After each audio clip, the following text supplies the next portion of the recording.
If you remember last time we were talking about the interconnectedness of this world.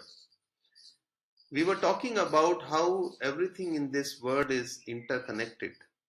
We are interconnected with this entire existence. And the more and more interconnectedness happens, the more and more unity is there, the more and more we move towards the Paramatma, the God. Whereas science is exactly the opposite. The science breaks. Science goes to the very core, the atom, and it keeps on breaking. And when we talked about the division of the science, we also talked about the Hiroshima and Nagasaki. We talked about the atomic bomb. So when the atomic bomb fell on these two cities, the people were wiped out completely where it fell. But the smoke that rose from that explosion and the radioactive particle spread all around, that caused the greater destruction. Now, how is the interconnectedness happen? How is this world interconnected? This is an example. The ashes from this falling of the bomb, from this bomb that fell into the ocean, poisoned the fish.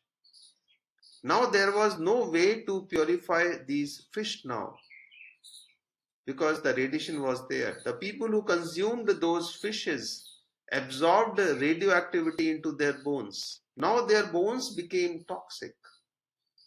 Their blood became toxic. The trees that were fertilized with the remnants, with the remains of those fish or those bones also became toxic. And so that's how the chain reaction started.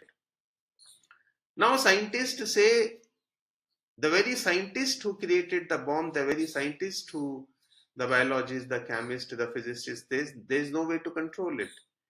So the point I want to make is the life is so interconnected that it spread everywhere. Whatever you do does not even have the impact on the area you want to have an impact on. It has impact everywhere. Physicists had assumed that the effects would remain confined within a certain boundary. They had not imagined it. Because if they had imagined it, it would not have happened. They were not monsters. But they said that because something has to be done, so they just dropped the bomb and they said that the impact would be in that 1 kilometer or 2 kilometers of area. But it wasn't the case. Because the world is so deeply interconnected, so much so that one cannot imagine how its effect will continue to spread. The radiation entered into the milk of the cows, and the milk was consumed by children. And so the contamination entered into their bodies. And the calves that were born to those cows were already poisoned by this nuclear radiation before even they took their first breath. And so later it was realized that biologists should have been consulted beforehand to understand the long-term effects of life. But science is so divided. Physicists do not talk to chemists, physicists do not talk to biologists, biologists do not talk to the engineers, engineers do not talk to the other scientists. Everything, this specialization has disconnected everything. So this is why a new movement emerged in the West. We called that movement some time ago ecology. They argued that before making any decision, all branches of knowledge should be consulted, because life is so now deeply interconnected. Science has been broken into separate disciplines, but because the life itself is not fragmented, it is whole. Even the smallest action has consequences. For example, when the humans traveled to the moon, the engineers, astronauts, and space scientists were consulted. But life is so vast that no single branch of science can fully comprehend it. Even after all the precautions, a mistake was made that became evident only later. When our rockets traveled to the moon, they created holes. They created holes in the Earth's atmosphere, and some of those holes were even 200 miles wide. And as we all know that science, the atmosphere is what protects us from harmful cosmic radiation. There are so many radiation coming onto the earth, and that atmosphere protects us. And this is because of this protection that we are able to breathe. If the outer layer is not there, we will not be able to breathe and we will just burn. And so it blocks the deadly rays that is coming from the space. So this 200-mile thick layer of air is what prevents us these harmful rays from entering. If they were to penetrate, life will end on this earth instantly.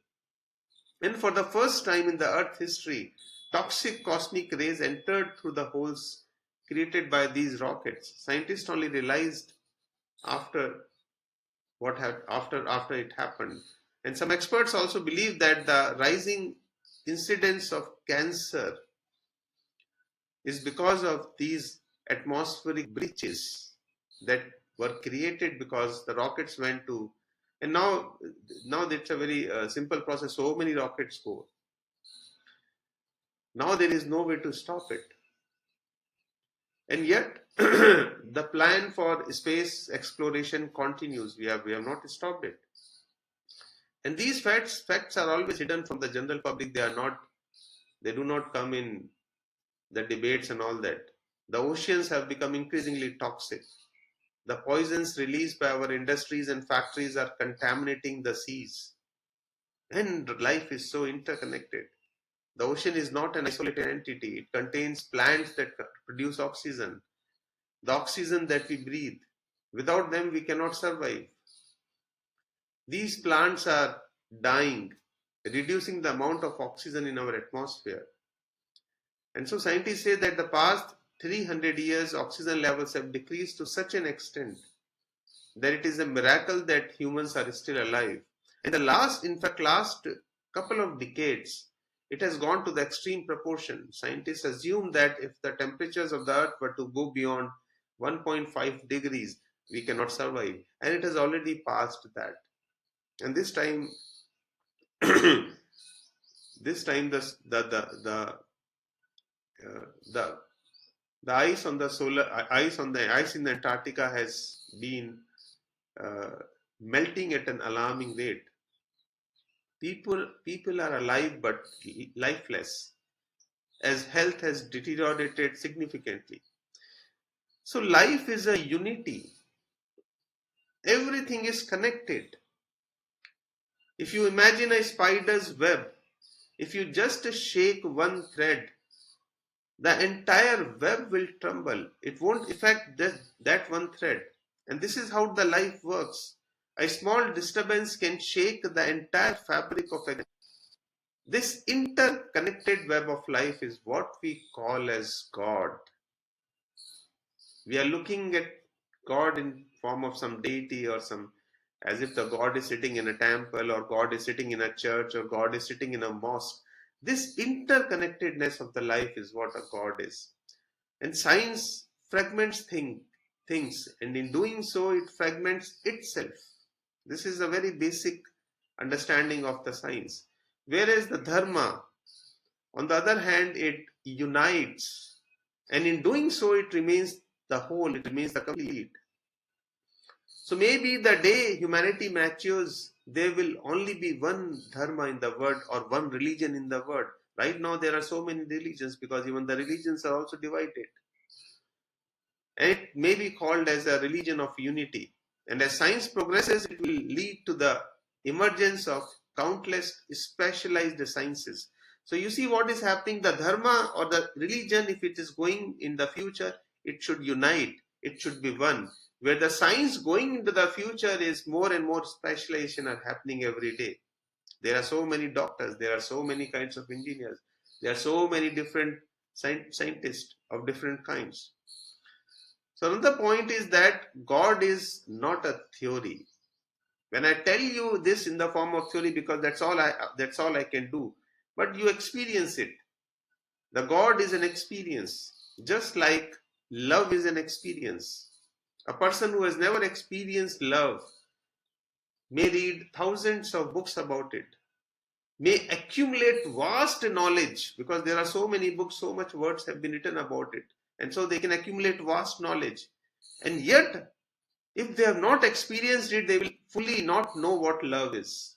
But someone who has loved, even without reading a single page, a single word, will know the essence of love through direct experience. So similarly, God is not a concept. If you read this concept in the book, then it will be a problem.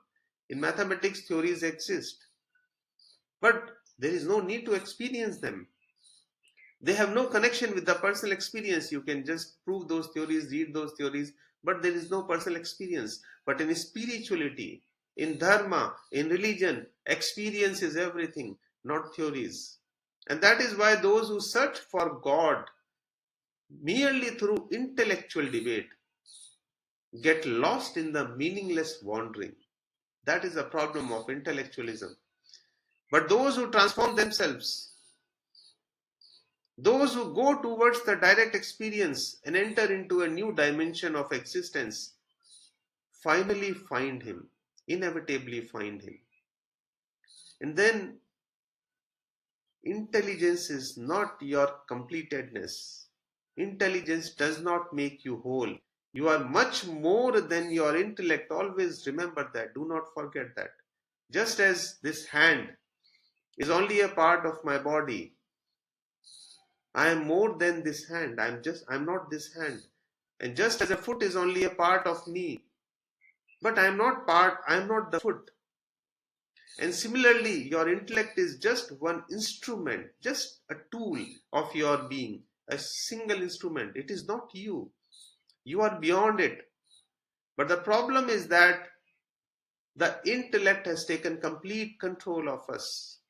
And we have come to believe that the entire existence is confined in this very skull, in this head. And so if someone asks us, where are you? We will point to the head. And this is a great tragedy. This is a problem. When a child is in mother's womb, the brain is almost non-existent. Yet the child is complete. The brain is almost non-existent. It is very less formed. So even without a developed brain, the body grows and develops. Always remember that. Body is not dependent on your brain to develop. Life exists before the brain. The process of life gives birth to the brain, the process of life itself. When a child is born, only 10% of the brain is developed. The remaining 90% develops later. On the very first day, when the embryo forms in the mother's womb, there is no such thing as a brain. Yet life is present in its beautiful form, and life is expanding, it expands. And just as the hand and feet grow of that little child, the brain also grows. It is merely a branch of life, just a branch. So do not mistake this branch for the root. It is not the root. If someone tries to live as though this branch is everything, what would happen? Their vision would be completely crippled. And that is why those who solely live by the intellect, they become crippled. They become handicapped. It is something like a person trying to live by using the hands only, while keeping the rest of the body tied up, and you live by using your hands only, or you live by using your feet only. This is something like that, and you have tied up your entire body. If someone were to make their hands everything and bind the entire body, what would be the existence like? The existence would be severely limited. And this is exactly what our condition is. We have made the brain everything, and we have bound our entire personality to it. Such a restricted and shackled experience, what would it do? It cannot know the ultimate truth. That is what our binding is. We have restricted ourselves. And that is why it is essential to go deeper into the intellect, deeper than the intellect, beyond the intellect. and reach the level of life that existed even before the brain, and then, exist. The brain is reduced to ashes on the funeral pyre. So life in itself is an immense force. The brain is just a very small speck, a very small aspect of that immense power, the vast power that lies inside of us. So in the sutras that Shiva gives to Parvati, Shiva is a god and Parvati is his wife. So in the sutras that Shiva gave to Parvati, one of them states, live as if you have no head. Shir shunyata, Shir shunyata, the headless. Shunyata is the zero, Shir is the head. So head, it means headless. Live as if you are headless. Live as if you have no skull. This is the sutra that Shiva gave to Parvati. There is a book called Vigyan Vigyan Bhairavi Tantra. So this sutra is written in that particular book. There are a lot of meditations there. So live without a skull. This is very surprising. But if while walking and moving through life you can keep one thought in your mind after your head is gone, and that there is only a body without a skull, if you can somehow keep it, if you can practice this awareness for few months, you will be amazed at the transformation in your life. In fact, even in Pratyahara, we try to do that in some other way. So because if there is no head, you will gradually shift towards what? You will shift towards the heart. If there is no head, the heart will take over. The heart will become, instead of head, the heart will become the center of your being. So if there is no head, how will you feel restless? Why do we feel restless? We do not feel restless because of hurt. We feel restless, we feel angry, we feel jealous because of this head. If there is no head, how will you become angry? If there is no head, what will you worry about? But that's how we live. So letting go of the head means that letting go of all disturbances. If you practice this for a few months, you will notice that your worries will dissolve. You will notice that the storms in your mind will disappear. You will notice that you become more balanced, you become more quiet, you become more calm, you become more peaceful. In a way, you start to live with your head, or with your heart. But even deeper than the heart is another profound center. We have talked of this when I talked of Yoga Sutras, the navel. That is even deeper than the heart. The very first spark of life in a child begins at the level of the navel. That's from where the life begins. The child is connected with the mother at that level. And there are ways to descend even beyond the heart. So when you are doing this, you will understand the entire chemistry of it. So even when a person truly reaches the navel, they arrive at their center, the ultimate core. That is the ultimate core. It is from this center that one can establish a direct connection with the divine.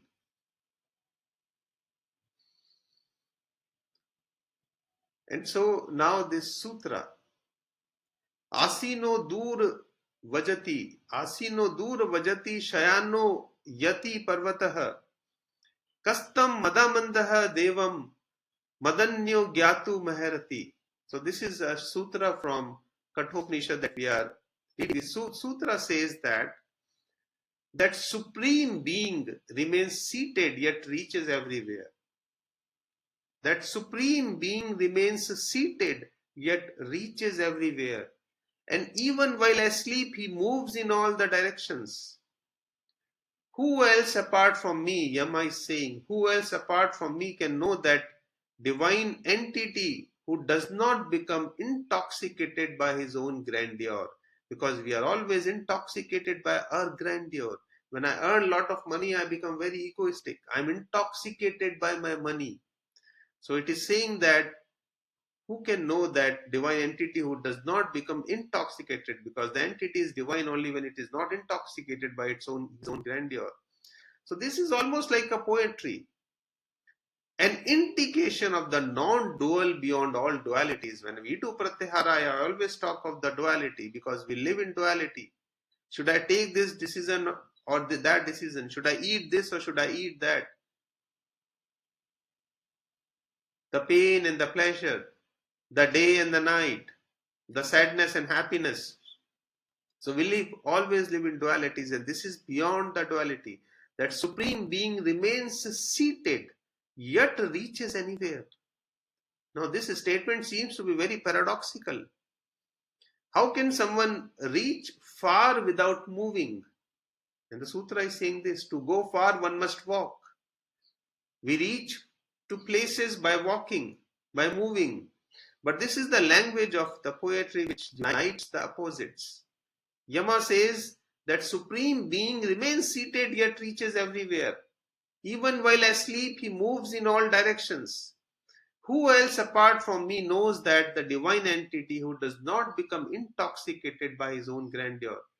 Now we have given one name to the Supreme, the Ishvara, the God.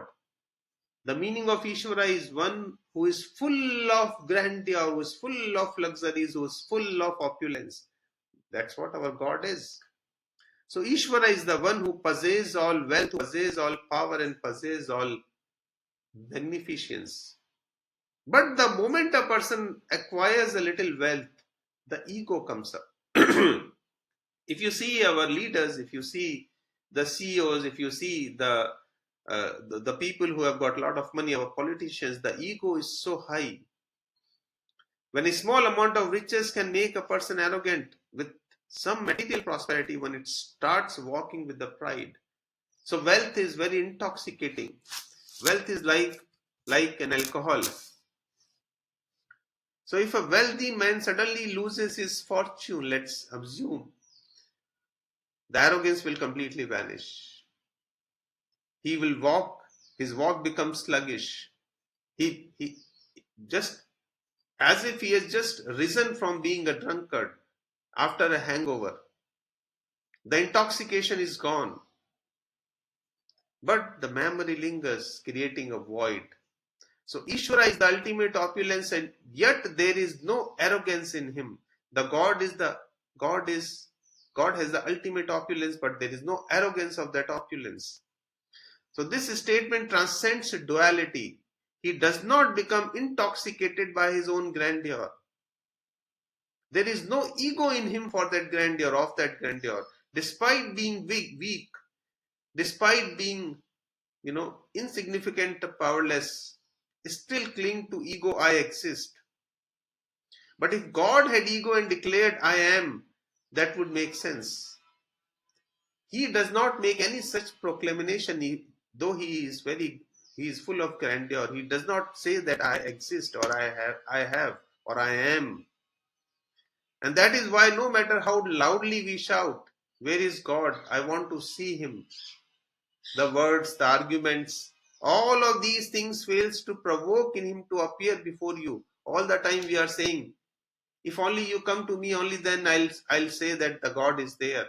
We are provoking him. But he does not have an ego, so why would he be provoked? He has no ego. Otherwise, all the atheists would have challenged and summoned him a long back. So there is this European philosopher Burke. He was a well-known atheist. So in a debate with a priest, Burke presented his first argument.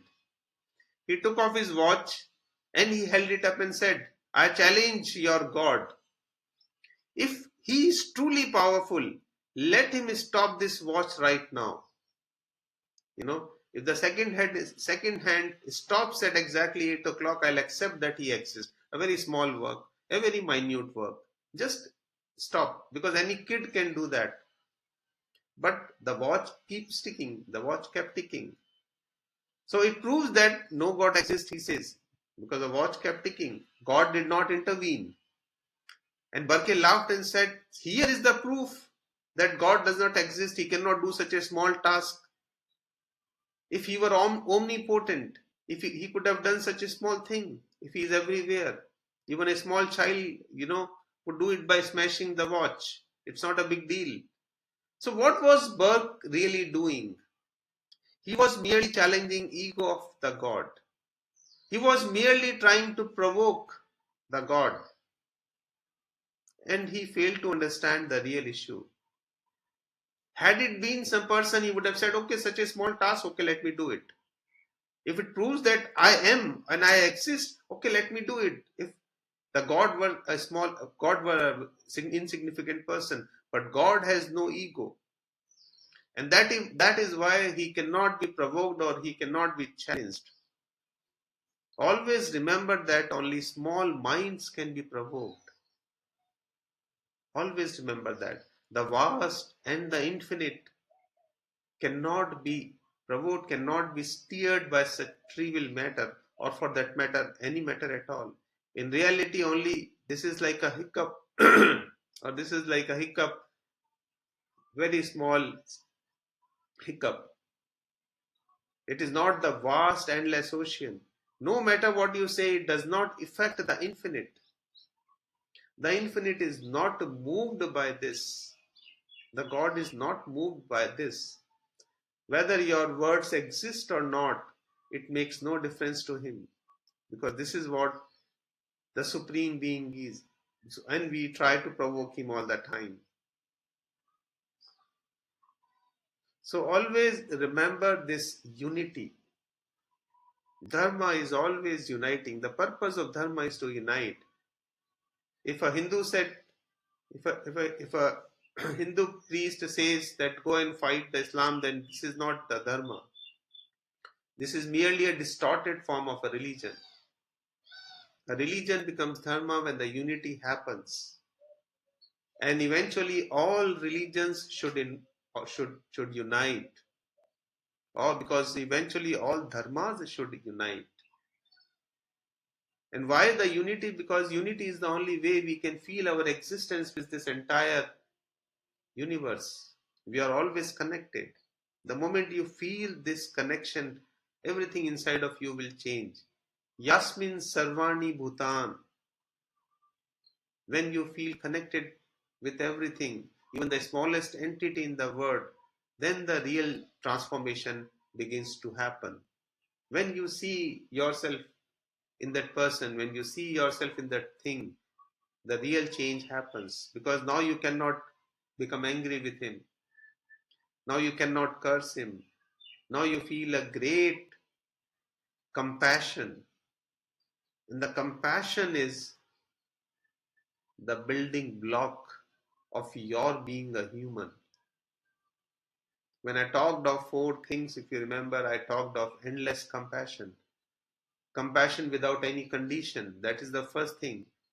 When I said that you always should test yourself whether the pratyahara or the meditation or the dhyan is having an impact inside of you. You always should test yourself on this. Do you have the compassion? Is the compassion there? Or is there conditions related to the compassion? The conditions can also be there, that is, I'll be good to my neighbor only if he's good to me. If his dog comes into my garden and create the dirt there, I'll not be compassionate to him. That is not a condition that one should give for anything. I'll only be compassionate with my sons or daughters if they study hard, if they work hard, if